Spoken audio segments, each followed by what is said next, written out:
দেশকে ভালোবাসার জন্য। আর দেশকে ভালোবাসা মানে বন্দে মাতরম দিয়ে শুধু দেশকে ভালোবাসা হয় না, 15ই আগস্টে শুধু পতাকা উত্তোলনের মধ্যে দিয়ে দেশকে ভালোবাসা হয় না।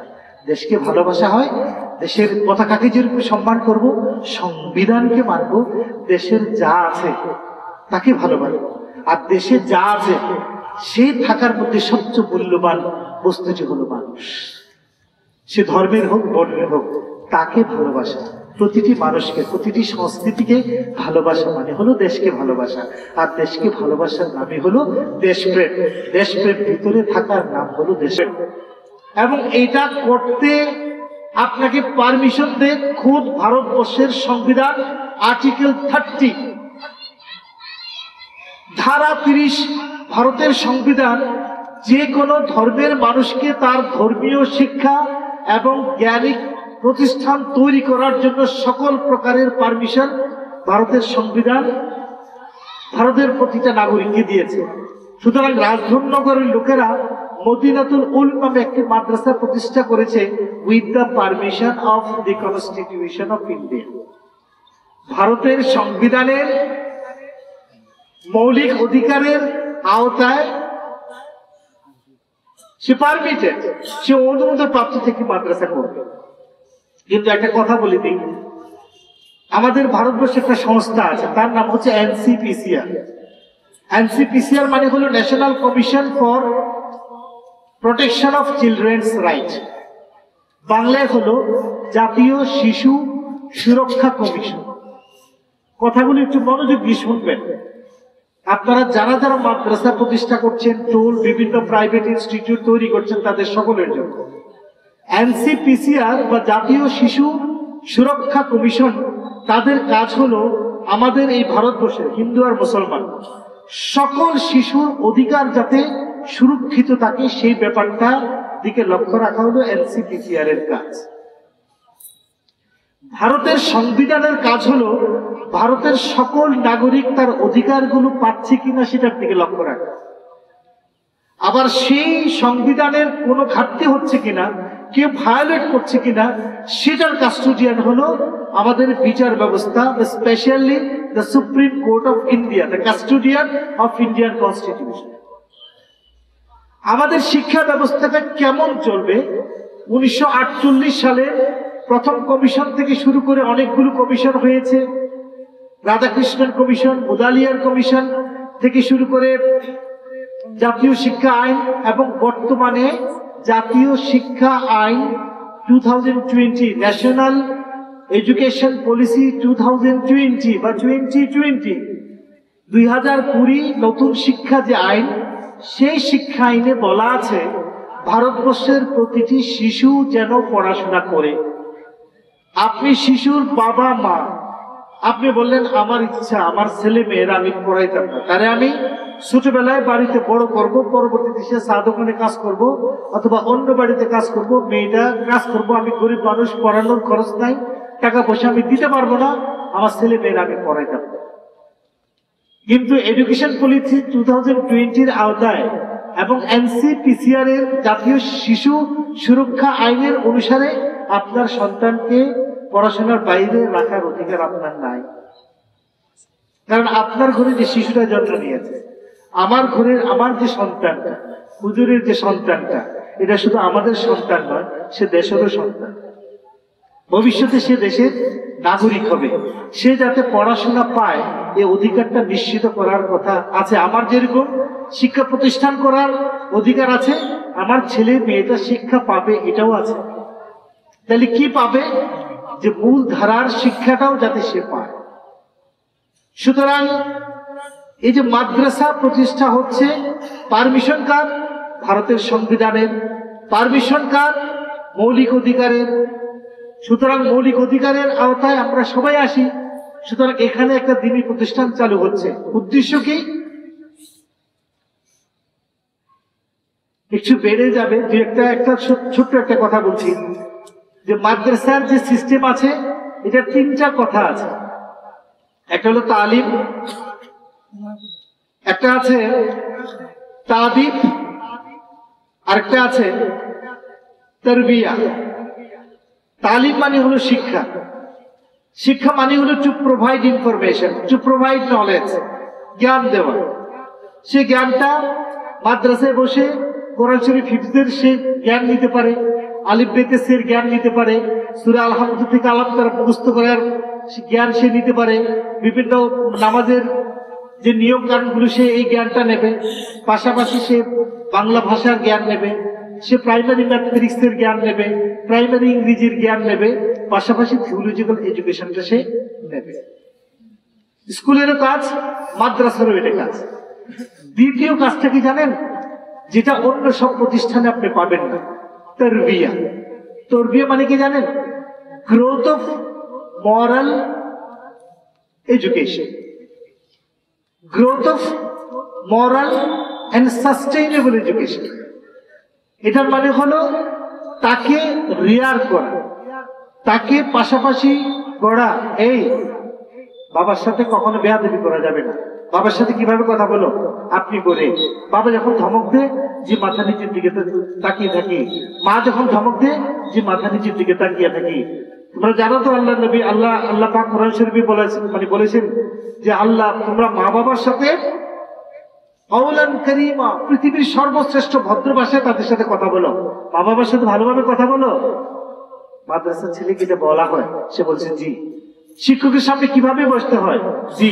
বড়দের সামনে কিভাবে বসতে হয়, জি।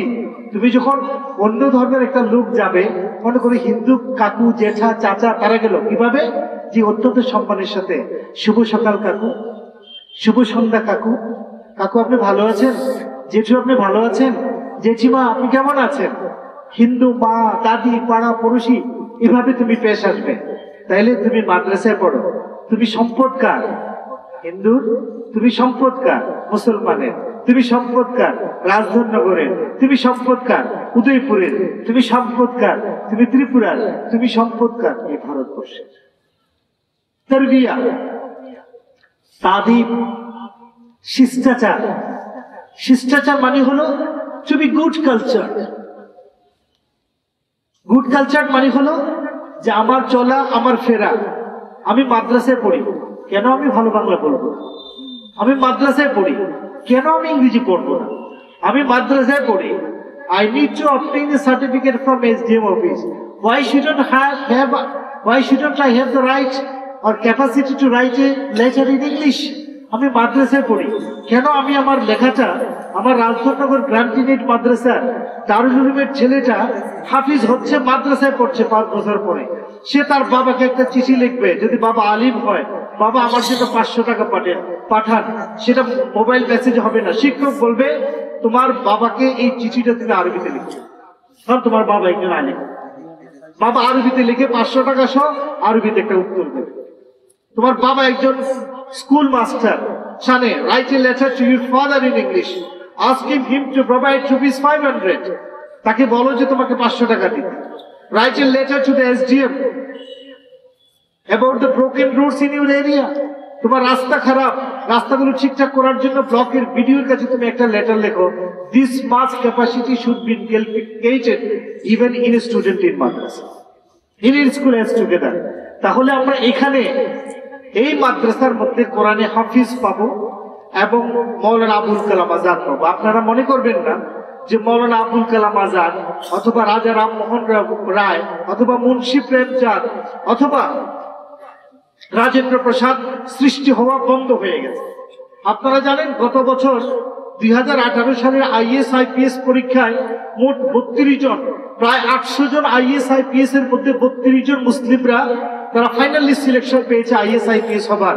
তার মধ্যে 32 জন মুসলমান আছে, সেই 32 জন মুসলমানের মধ্যে 2 জন হাফিজে কোরআন আছে।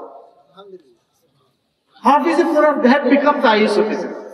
যে IAS অফিসার হাফিজে কোরআন, কোরআন শরীফ তার বুকের ভিতরে আছে, সে IAS অফিসার যার ভিতরে ওই যে বললাম ইসলামিক জীবনের, তার ভিতরে তালিম আছে, তারবিয়া আছে এবং তাদিব আছে, মোরাল সাস্টেইনেন্স আছে, তার ভিতরে কালচার আছে, শিষ্টাচার আছে, তার ভিতরে কোরআন শরীফ আছে। এবং কোন কোরআন শরীফ আছে? যে কোরআন শরীফ আল্লাহর বাণী তার বুকের ভিতরে আছে। এবং সেই ব্যক্তি যদি DM, ডিস্ট্রিক্ট ম্যাজিস্ট্রেট বা কালেক্টর হয়, আমি ভরসা নিয়ে আমি বলতে পারবো সেই এলাকার সেই ডিএম এর সামনে কোন হিন্দু, কোন মুসলিম, কোন ট্রাইবেল, কোন আদিবাসী, কোন জাতি, তার ভাষা, তার অঞ্চল, তার কালচার, তার কৃষ্টি, তার বর্ণ কোনোভাবেই 1 সেকেন্ডের পরিমাণ বঞ্চিত হবে না, কারণ ওই লোকটা হবে ম্যান অফ জাস্টিস। অন্যায় অপরাধ তার দ্বারা সম্ভব হবে না। ঠিক তেমনি ভাবে আপনি দেখুন, কোন হিন্দু ম্যাজিস্ট্রেট হতে পারে সে কোনো ধর্মে পড়াশোনা করে না, তাও করতে পারে, উনি যে খারাপ হবেন এমন কোনো কথা নয়।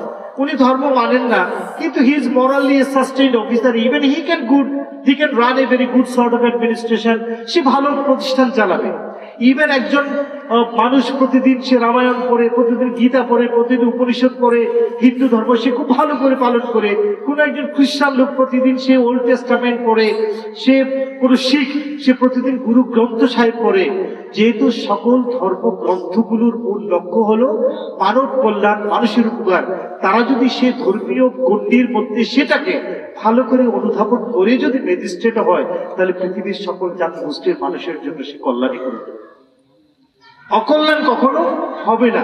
কিন্তু আমাদের কাছে জানেন, এটাকে এই যে প্রতিষ্ঠানটা আছে না, এটাকে ভালোবাসা, এটার পাশে আসা, তাকে জোগাড় দেওয়া, এবং যে কোনো ব্যক্তি পুলিশ থেকে, ইন্টেলিজেন্স থেকে, সরকারের পক্ষ থেকে, পুলিশের পক্ষ থেকে, আইবির পক্ষ থেকে যারাই আসে সবাইকে আসবেন, বসবেন, চা দেবেন, ফল দেবেন এবং সিলেবাসগুলো দেবেন, এবং স্যার আপনি কিছু আসবেন আমাদের ছেলে মেয়েদের সাথে কিছু কথা বলেন, দেখবেন তারা কত ঘনিষ্ঠ, কত তারা শিষ্টাচার মেনটেন করে।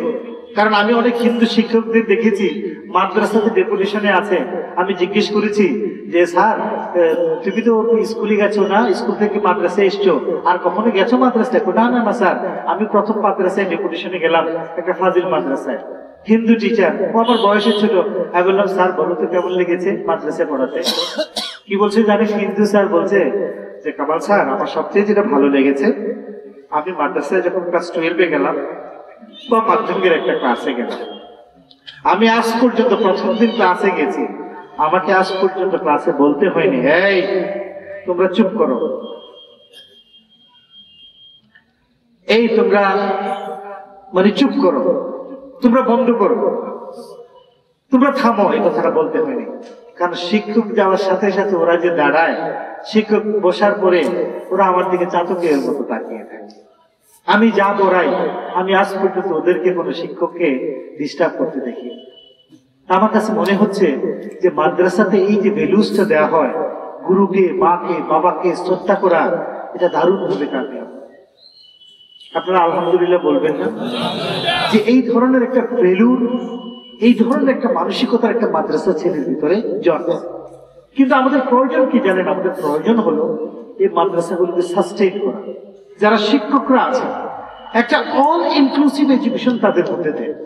সারাদিন যদি ওরা বোর্ডিং এ থাকে, বাংলা পড়া, ইংরেজি পড়া, পড়া, জানেন আমাদের ত্রিপুরা রাজ্যে 3 জন ছেলে মানে এখন মেডিকেল পড়ছে, রিমসে পড়ছে এবং আগরতলা মেডিকেল পড়ছে, তার মধ্যে 3 জন মাদ্রাসায় পড়াশোনা করে। এবং খুশি হবে, একজন আপনাদের এই রাজধননগর মাদ্রাসার ছাত্র, যে এখান থেকে দাউধারানী মাদ্রাসায় পড়াশোনা করে পরবর্তীতে আগরতলার উমাকান্ত একাডেমিতে 11-12 করে এখন সে রিমসে মানে regional institute of medical science in Imphal, Manipur, north ইস্টের সবচেয়ে ভালো মেডিকেল কলেজে সে পড়াশোনা করছে।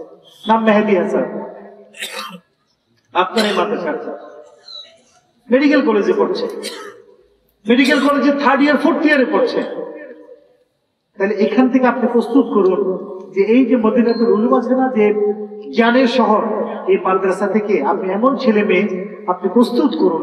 দেখুন এগুলা কাজের কথা, মনে রাখবেন আমার কেউ ভাই, কেউ ভাতিজা, কেউ বন্ধু, মনে রাখবেন এখান থেকে এই ছেলে মেয়েগুলোকে আপনার তৈরি করুন, যারা বড় হয়ে শ্রেষ্ঠ একজন ইমাম, দারুল উলুমে পড়াশোনা করবে, বড় একজন কাজী হবে, বড় একজন মুফতি হবে, একজন মানুষ হবে, এবং এখান থেকে একজন ত্রিপুরা মেডিকেল কলেজে পড়বে, একজন আইএস হবে, একজন আইপিএস হবে, একজন টিসিএস হবে, একজন টিপিএস হবে, যারা দেশকে ভালোবাসবে।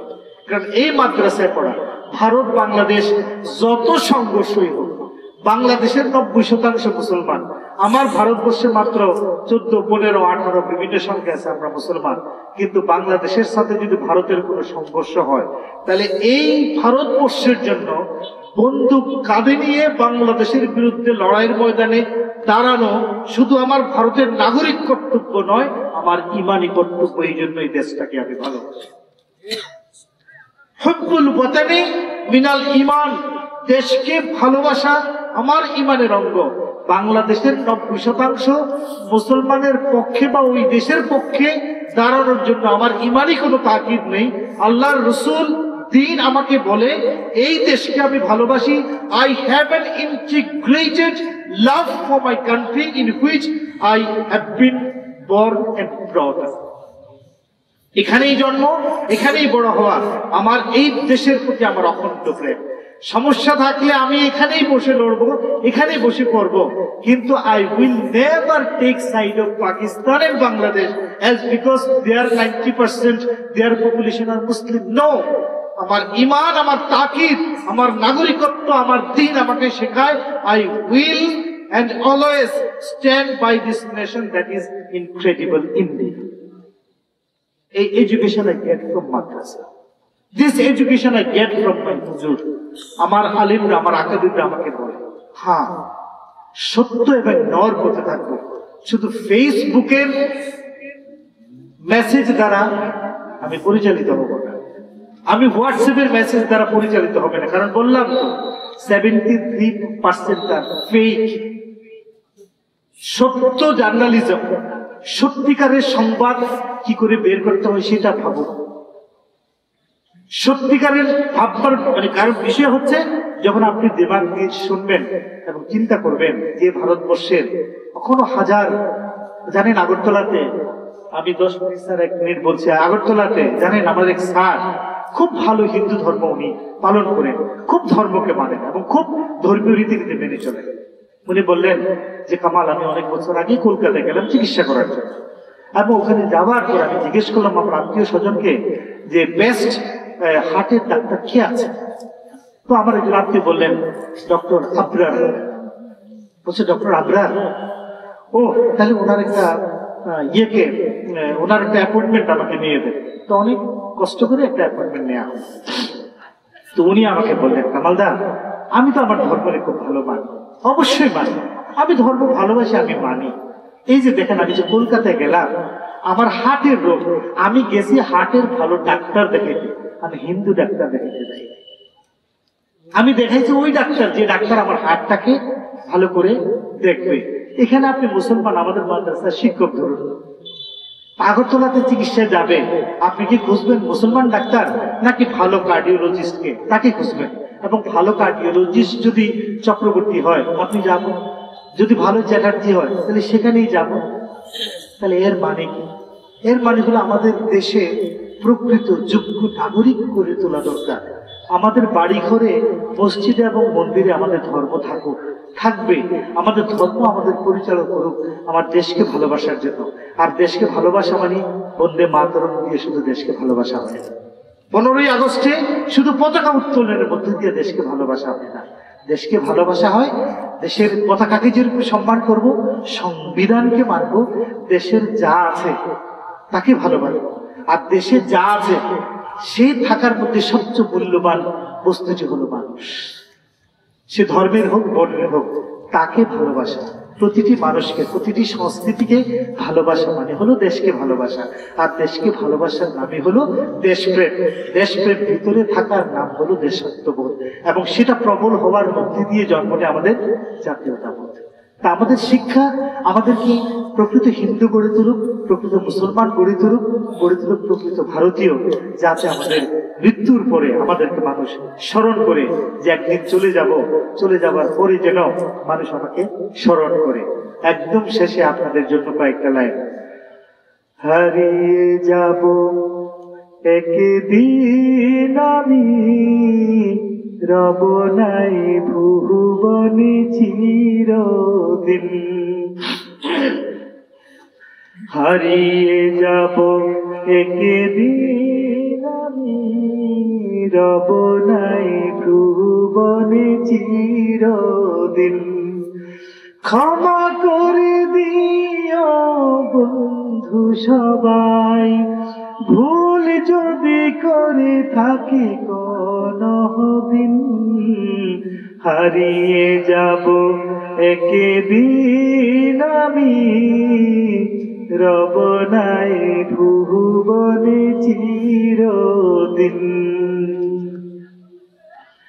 বাঁশ বাগানে বাহাগোরস্থানে হয়তো দেবে মোরে কবর, কবর দিয়ে বাড়ি ফিরে রাখবে না হয়তো কোনো খবর। পড়বে কি মনে আমার কথা, ঝরবে কি চোখের জল কোনো দিন, হারিয়ে যাব একদিন আমি, রব নাই ভুবনে চিরদিন। গুনাহ করেছি আমি জীবনে কত, তবু ক্ষমা করেছ অবিরত। গুনাহ করেছি আমি জীবনে কত, তবু ক্ষমা করেছ অবিরত। মাফ করে দাও আল্লাহ মহান, মাফ করে দাও আল্লাহ মহান। তওবা করি আমি নিশিদিন, হারিয়ে যাব একদিন আমি, রব নাই ভুবনে চিরদিন।